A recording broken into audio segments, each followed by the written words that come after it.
they started fooling around in the 2 months, and then she goes and gets baptized into the Mormon faith, thinking she'll gain a husband. But what she doesn't understand is the minute she messed around with him, he already knew, I can't marry this girl because none of the people around me that I associate with that are important to me can ever know about her. So she started becoming more like a booty call. Oh, okay. Get it? So okay. she thought if I do this, then we'll get married. It doesn't Right. matter if we But he had, she didn't really realize. And if he was so if he was so geared in his religion, he would have never fooled around. You know what I mean?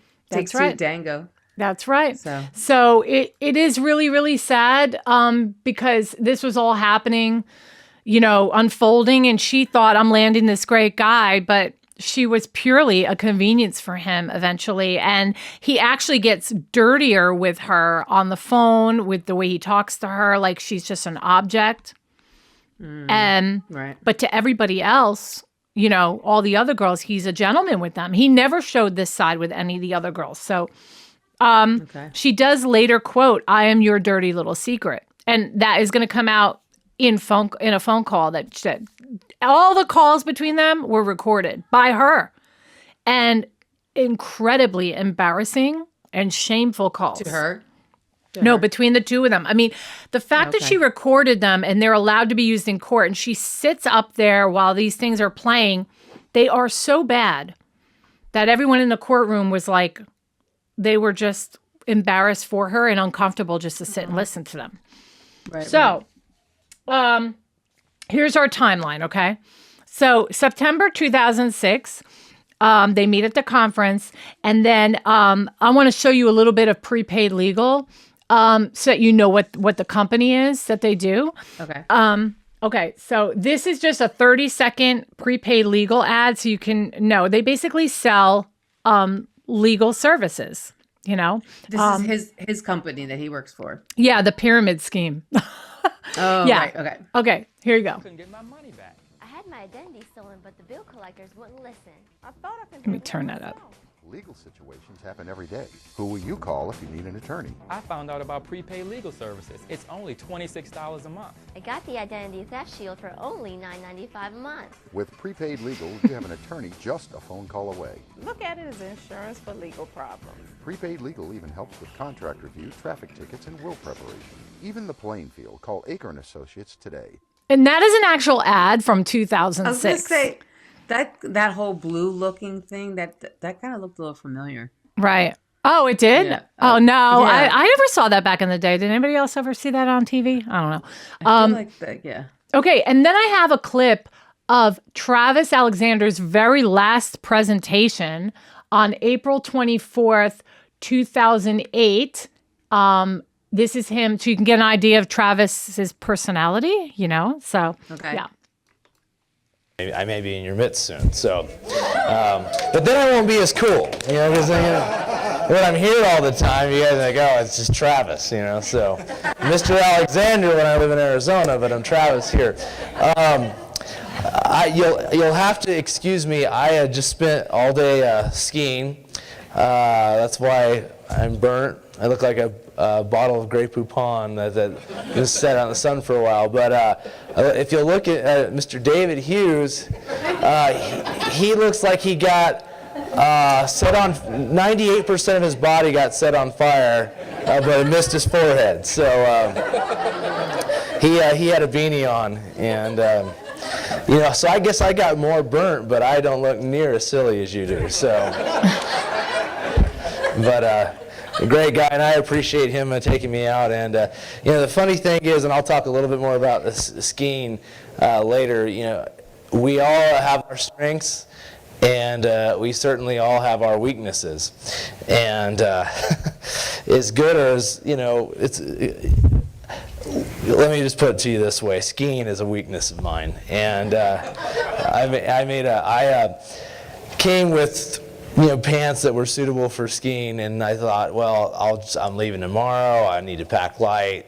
I'll just wear these pants. Okay, so that gives you an idea of him. A lot of swag. Older. I know he does, and I think it's because he's got that receding hairline going on there. But no, he's young. No, he's young. He was 30 at the time of his 30 when he was either 30 when he met her or 30 when he got killed. When he died. I think he was 30. Well, it was 2 months later, right? No. 2 months later is when she got baptized. He doesn't die till they meet in 2006, and then he dies in 8. In 2008, right? Okay, so they speak daily, exchanging 82,000 emails. Okay. What? She thought by enticing him with sex and feeding his temptations that he would fall in love with her and want to marry her. I already went through that. Right. And then she gets baptized. So they officially begin dating, but start having sex, which is against the religion. Little by little, he realizes he needs to keep it a secret because of his image, and then starts losing respect for her. And like I said, she just basically becomes a booty call, right? Right.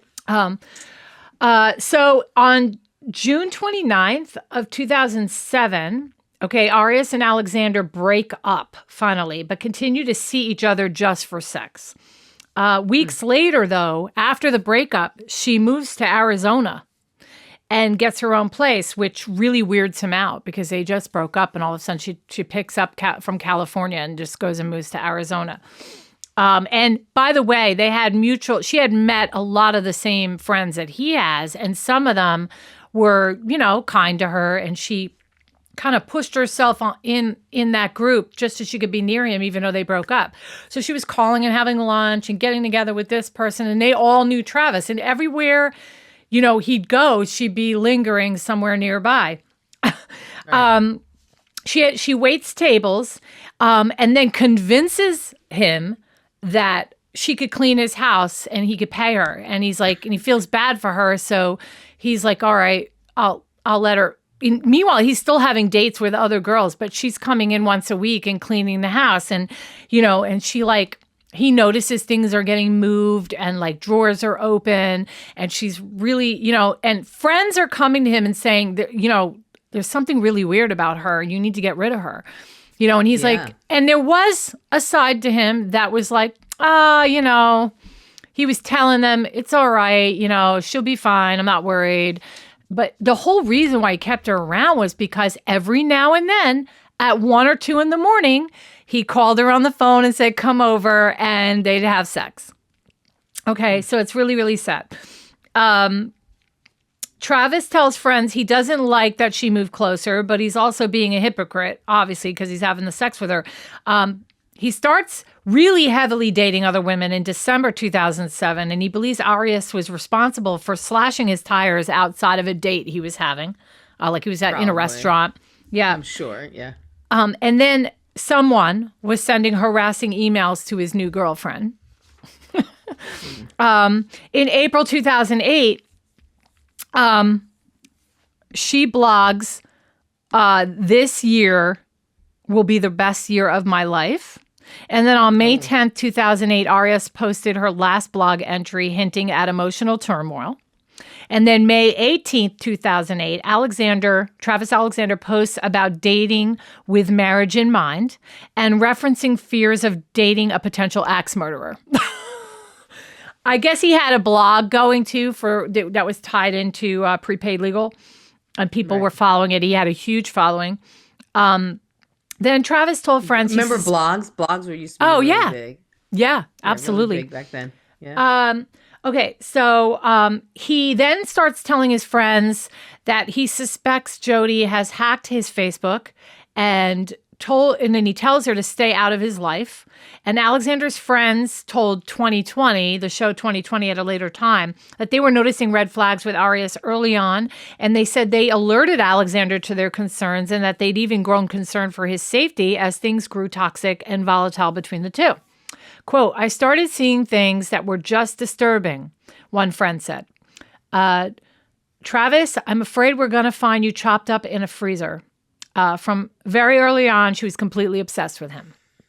Yeah. Then on June 2nd, 2008, back at home in California, Arias rents a car, and she fills a bunch of gas cans up to avoid tracking her route as she drives to Arizona, so there would be no receipts. She even went as far as peeing in her car so that she didn't have to make So stops. she didn't stop.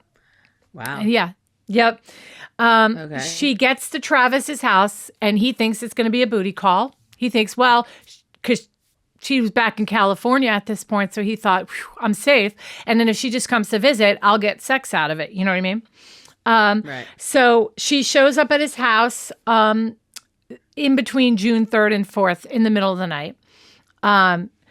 They decide to go to sleep as soon as she gets there because she gets there at like 3 a.m. or something like that in the middle of the night. They wake up, they have sex, and it's important to know that she's also a freelance photographer. So she had her camera with her, and they were taking pictures of each other. In fact, in their entire dating relationship, she brought a camera everywhere she went. She was one of these that had pictures of every single event that they, ever did together. Yeah, Right, she right. was just recording every Every moment of her memory. life, in a sense. Yeah. Yeah. Yeah. So That was kind of not for now. I'm going to backtrack. Real quick. Sure. That was kind of smart of her to put gas in the gas tank so that it gas didn't cans. clog. Gas cans. Right. Oh, right. Extra gas cans. I mean, and then peeing in the car. I mean, she would have to bring a lot of food with her too, because driving from California to Arizona, I mean, that has to be a long travel, whatever. Yeah, But sure. if you That's obviously- premeditation right there. Oh yeah, that. If I've ever, sure yeah. is. So anyway, she So takes. they have sex in the morning. They have Yeah. sex, and they have sex like for the majority of the morning, like it's on and off all morning, and they're taking pictures of each other with her camera, naked, and these pictures are in the trial and everything. She's dressed up with braids. And she used to like to dress up as a schoolgirl for him and all that. And his, Oh, God. he's laying on the bed with his schlonger out and all that.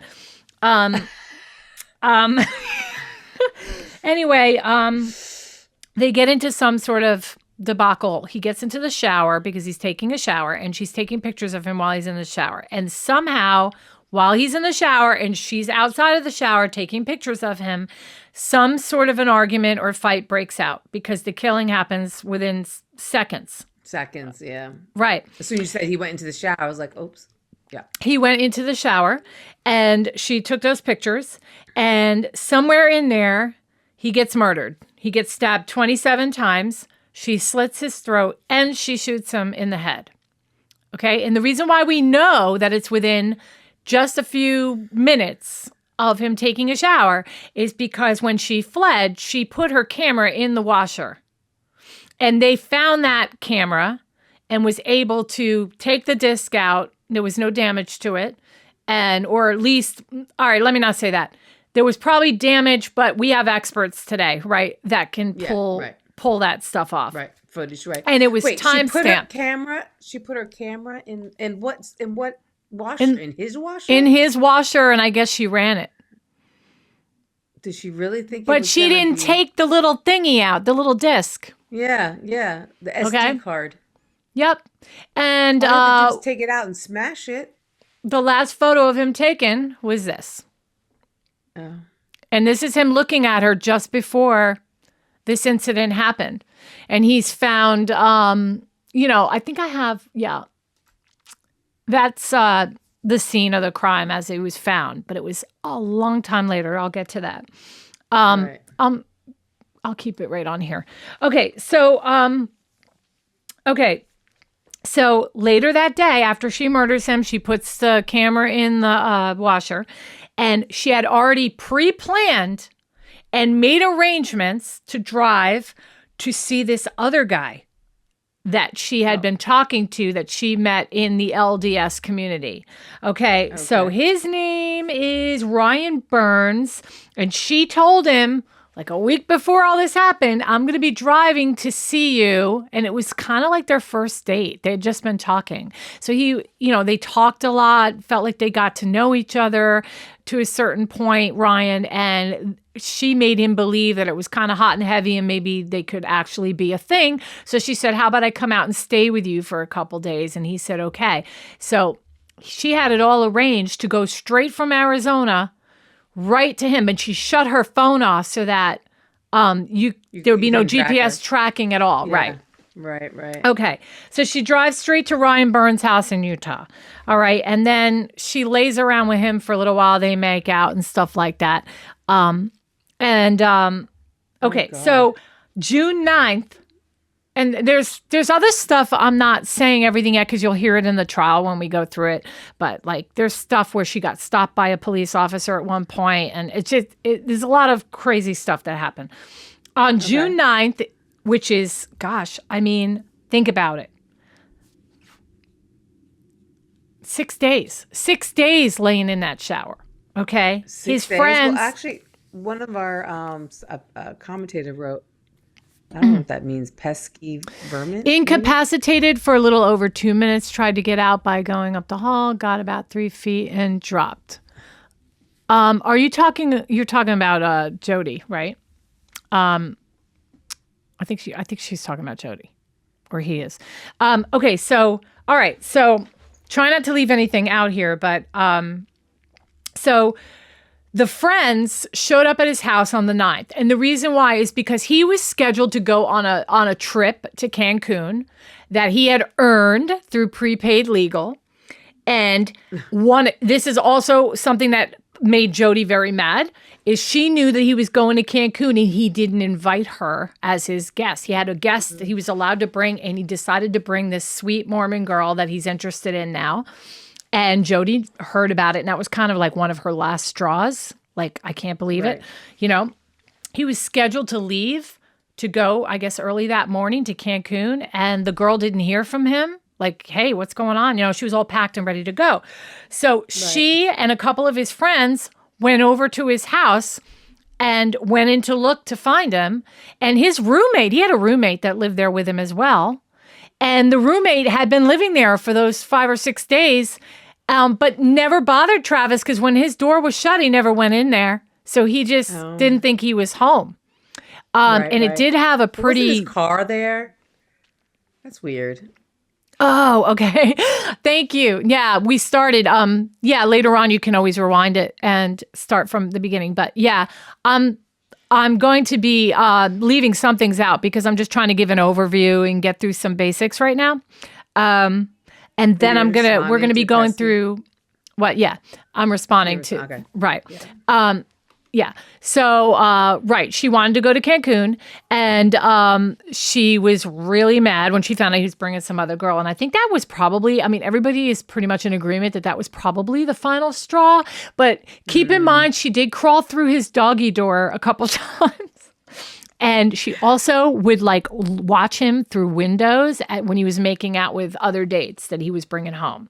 Like, she was really, and I think she even hid under his Christmas tree at one point. It's bad. Wow, that's crazy. Yeah. And where was this dog? Why was this dog not protecting The dog him? knew her. The dog knew her. So, yeah. And the dog was the dog was could have easily left prints and stuff. I don't know whatever happened with the dog, but you don't have to be quiet. Okay, so the friends and the girl that he was supposed to take with him, and you'll hear her, she's in the trial too. They find his body in the shower, all the blood evidence, and the camera in the washing machine was found. Okay, and then Arias posts a MySpace gallery titled "In Loving Memory of Travis" on June 13th, 2008. And she's back now in California. And here's the problem with Jodi. She's over in California. She's probably thinking she's gotten away with murder. And if you think you can get away with murder, the next step she takes, nobody would do that. You would just be quiet and hope to God it would go away, right? But instead, she starts making calls. Instead, she starts calling that lead investigator for Mesa, Arizona, to get information.